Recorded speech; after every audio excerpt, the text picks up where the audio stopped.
What's up, Boo Kittens? It's me, Keisha, and I'm here with this week's All Tea, All Shade, Summer House Martha's Vineyard Season 2 reunion. I think this is a really decent reunion. I felt like this reunion could have been maybe like an hour and a half because I felt like certain topics really didn't get delved into as deep as they could have, but overall it was still a really good reunion. So Andy kicks things off by asking who ended things between Alex and Summer. And Alex says, I communicated that it wasn't it for me. And Summer was like, that's a lie. That's a lie. It fizzled out. So Alex was like, I think the question was for me though. Fall back, Autumn. He was like, fall back, Autumn, please. But he said it so low and monotone, she didn't catch it. But I was like, now he calling this lady Autumn. He can't stand her. So Andy says, why do you feel the need to tell the entire table that he's been inside of you, but you couldn't tell your friend who had interest in him? Summer was like, I had told her though. Noelle jumps in, was like, no, that's a lie.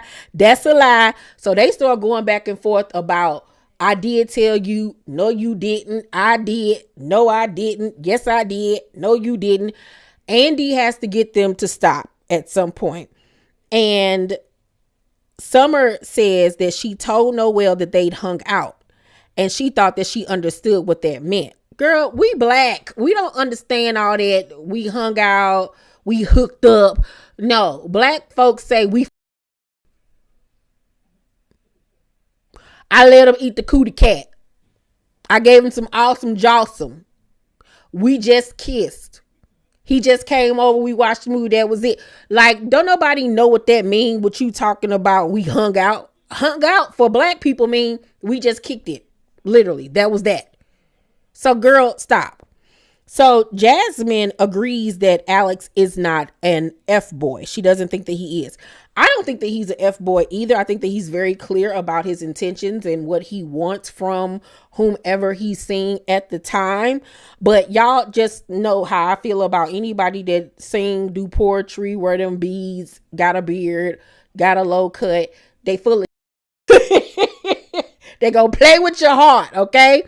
I think that he's a charismatic manipulator. That's what I think that he is. He's the type that's gonna play with your mind.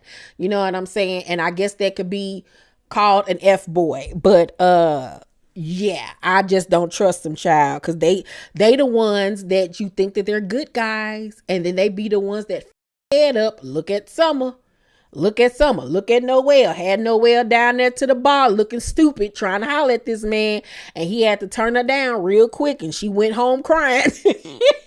Them be the ones that embarrass the out of you. No. So Andy brings up Alex saying on Watch What Happens Live that Summer left him messages like a crazy ex-girlfriend right before he appeared on the show. And Summer says that she sent one message. That was it.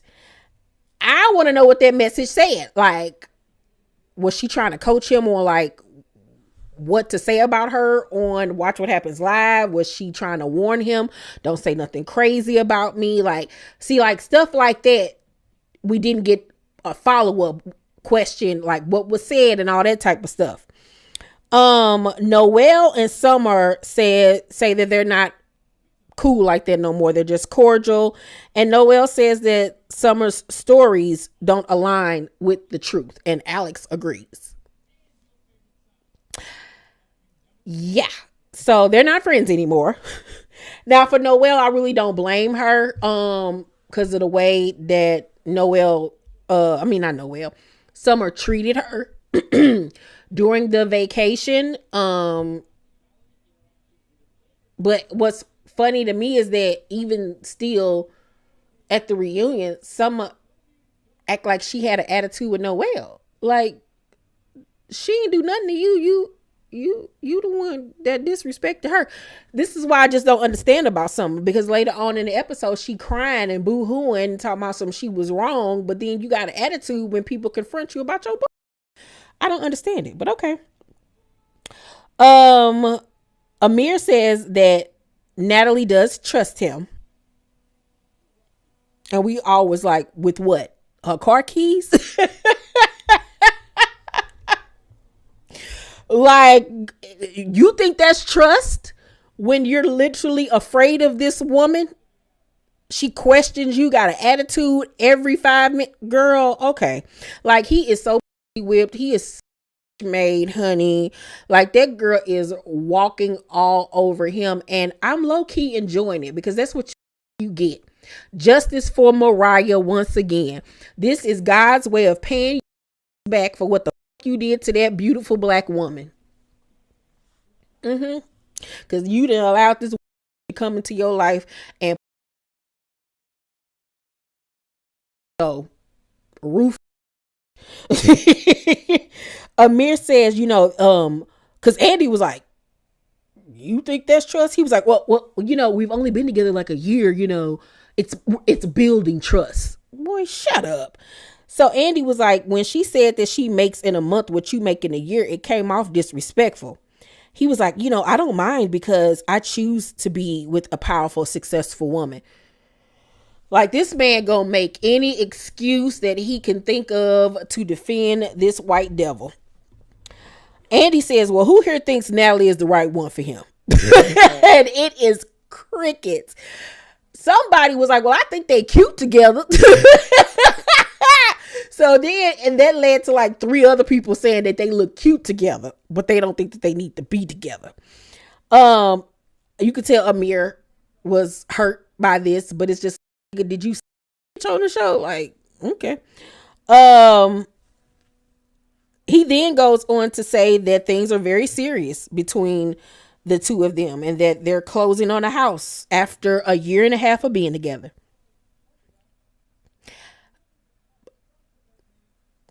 You're closing on a house with a woman that you've only been with for a year and a half. He says that the house is in his name, but that her name will be on the title, the deed. So you're buying a house with a woman that you've only been seeing for 5 minutes, literally. Y'all not married. Y'all don't have any children with each other. And you're buying a house with her. So that means if y'all break up and you sell the house, she gets say-so. She gets a percentage. Like, you're going to have to deal with her when it comes to this house until the house is no more. And this relationship is not lasting. This is by far the most idiotic decision I've ever seen anybody make. But I mean, what do you expect, Keisha, from somebody that had on a sleeveless sweater? Andy says, well, what can go wrong? Everybody was laughing at this. So Andy was like, do you have a ring? And he was like, yeah. And Andy was like, well, when did she instruct you to propose? Everybody fell out laughing. You can tell he was so embarrassed, but he was trying to keep up a good face. But I'm like, this should tell you everything. Like, everybody see what you are unwilling to see. So Noelle then jumps in, was like, well, why did you tell this lady that all the girls in the house were going crazy over you? And everybody was like, yeah, we need to know. And Amir was like, well, Shanice, I was told you want to fuck me. And she was like, okay, I was horny that night. That don't mean I want you like that. I just wanted some dick. And I was like, Shanice, okay, girl, shut up, please. Just be quiet. But everybody was like, that still don't mean that everybody in the house wanted your ass. Like, stop lying.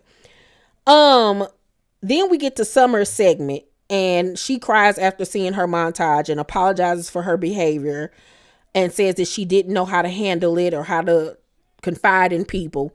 And once again, she's apologizing and all of that, but then had an attitude with Noelle. Like, when you did her wrong, like, I was just so confused. Noelle, when asked, is there any hope for them to like try to work on their friendship? And she says that she's good where their friendship is right now. Summer says that she's scared to open up because the people in her life leave or hold her trauma against her. I get it. I totally get it. But girl, you got to go to work on that, honey, real quick. You need help. You know what I'm saying? Because everybody ain't gonna let you spiral out of control and talk to them any kind of way and have temper tantrums and cuss them out and not slap out of you. Girl, you better find somebody else to play with. Summer and Preston say that their relationship is great, but she and Jordan are going through something right now. And I was like, this whole situation, I can't even keep up with who's friends with who. Bria feels like Preston had been shading her from the beginning. And he had been, but it was justified and it was funny. I'm sorry. Preston brings up how he helped Bria when she had gotten arrested overseas last summer. Remember, that had made headline news. And he said that he reached out to like some international lawyers and stuff to help her and everything, and said that Simon wasn't there for her. Now, Bria says that he was there for her and he was the one that got her out of jail. And Preston also says that she didn't even say thank you. And she was like, I did say thank you or whatever. Maybe this conversation will get brought up next season because I need more context. You know what I'm saying? Because it's basically he said, she said at this point. But Bria, I'm sorry.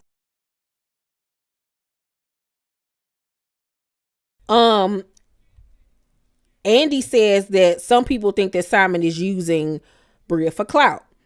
Bria was like, he's a multimillionaire. He doesn't have to do that. But what I do think he's doing is he likes my job and he likes that I'm on the show. And Andy was like, that's using you for clout.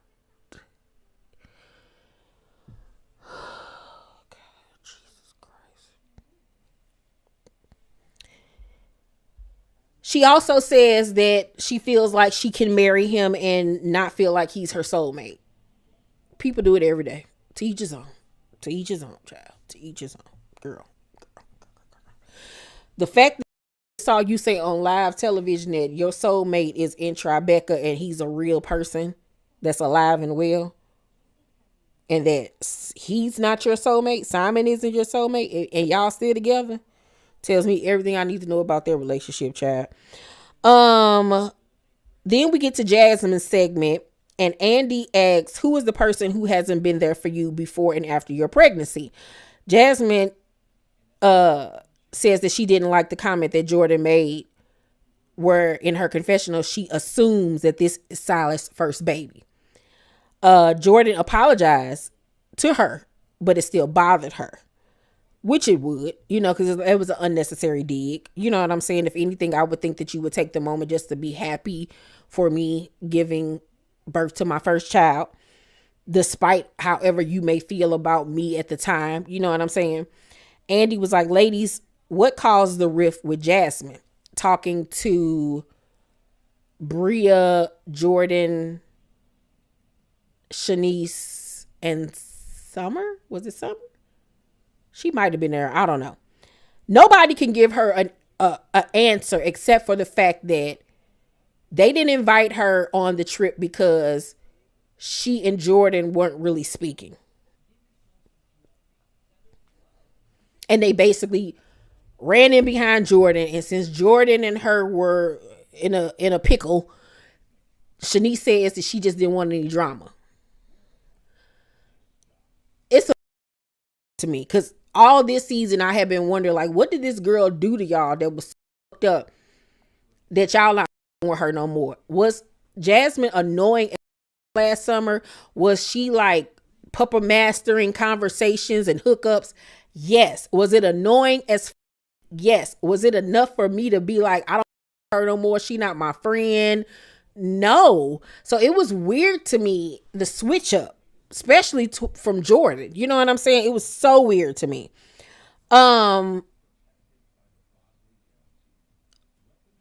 Jasmine is upset with Preston also because she was the one to introduce him to the girls, and he was in her wedding party because, she met him through her husband. And he didn't even tell her about the trip. Didn't even call her to say, hey, this is what it is, this, that, and the third. I would be upset too.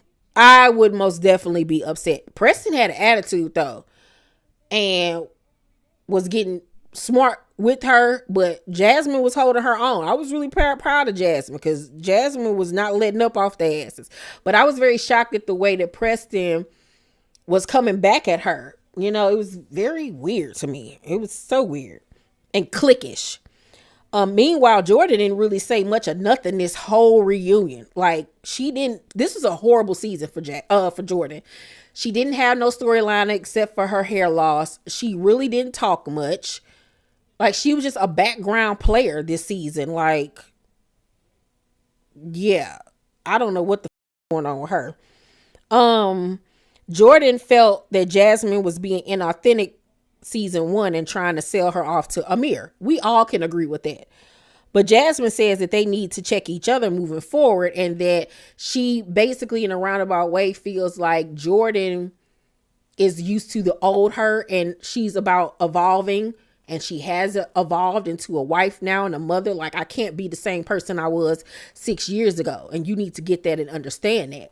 And I agree with Jasmine. You know what I'm saying? If I'm not growing and changing, then what am I doing?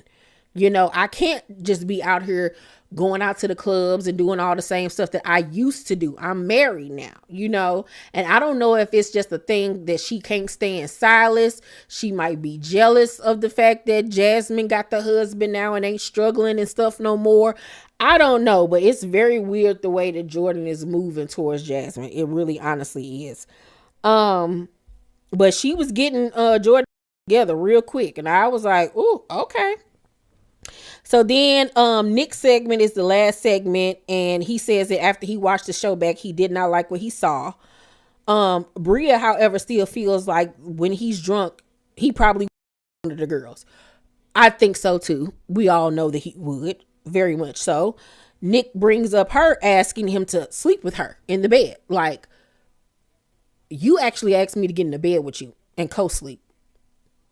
And the guys were like, yeah, because that could be looked at like you was trying. And she was like, yeah, I get that. So it's just like the pot calling the kettle black at the end of the day. Like, you had no room to talk about anything. Nick and Tasia have broken up, and he feels like he embarrassed her on the show. You did. Natalie being messy comes up, and you can tell that he was just really disappointed in how she behaved and how Amir handled the situation. Amir says that she wasn't spreading lies when she was playing the telephone game, which we all do. And everybody had to check him, especially Noelle was like, we can play the telephone game. We're on this show. She was a guest of yours. We all thought that she was coming to see you, but meanwhile, she's sticking her nose in places that it don't belong. And at the end of the day, we told her, do not go back to that man on our behalf saying that we got issues with anything. And she did it anyway, being messy, and then tried to sit back and act like she wasn't involved, but had no problem letting these 3 black women get yelled at while she sat idly back playing ping pong with her eyes. The f out of here. So Natalie, he says, wants a second chance to show who she is. Bitch don't want a second chance. She got the first one. This is not the Natalie show. She was your girlfriend that came to visit you for like 24 to 48 hours. That's all that it should have been. She don't need to come back to try to prove nothing, because no, this is the black people show. We don't want the white girl on the show. We don't want it. We don't need it. We don't need a token white girl. No, she can kick rocks. And I don't understand how he don't get that this is using him. He's so stupid. So Summer says that she doesn't regret saying that Shanice is the worst dress. And then Andy asks a viewer's question to Shanice about how she dating all these athletes and famous people, but she ain't had no money for no clothes.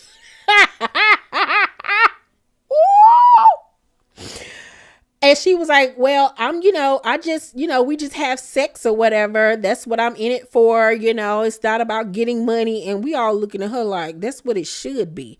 You laying on your back for free just for like, okay, little dum-dum. Like, Shanice, no man is ever going to take you serious, girl, because it's okay to who you want to, but you just out here willy-nilly. You out here with athletes, and when you was down on your luck, you couldn't even call one of these to help you. Girl, you got the game up. And that was the end of the reunion. It was really good. Hopefully next season, if the season is great, we can get a 2-part reunion on an actual set. But I do like the fact that the cast came together to coordinate the color pink. That was cute. I'm going to give the reunion episode a B+ because I felt like more could have been said, honestly. Overall, I'm going to give the season plus the reunion of Summer House Martha's Vineyard an A. This is a really good episode. I mean, a really good season. Even better, might I say, than season 1. The people are bringing it. The cast is bringing it. Friendships are all over the place now at this point. I wonder if Silas comes back this summer. Will that shift the paradigm of the house? I can't wait. I cannot wait to see how things are going to roll out. But y'all let me know what y'all thought about the reunion. Let's talk about it down below in the comment section. Make sure to thumbs up this video, like and subscribe, and hit that notification bell button. I love you guys. Bye.